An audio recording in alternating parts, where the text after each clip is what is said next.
കഴിയാത്ത മുതലപ്പുഴയിലെ അശാസ്ത്രീയ നിർമ്മാണത്തിന് പിന്നിലെന്ത്? കേന്ദ്ര സംസ്ഥാന സർക്കാരുകൾ എന്തുകൊണ്ട് മുതലപ്പുഴയെ അവഗണിക്കുന്നു? വിദഗ്ധ സമിതികൾ നടത്തിയ പഠനത്തിൽ എവിടെയാണ് പിഴവുകളുണ്ടായത്?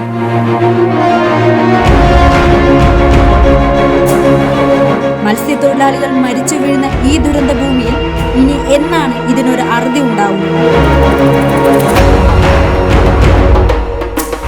എല്ലാം വിശദമായി അറിയാം നിങ്ങളുടെ ഇഷ്ട ചാനലായ തലസ്ഥാന വാർത്തകളിലൂടെ.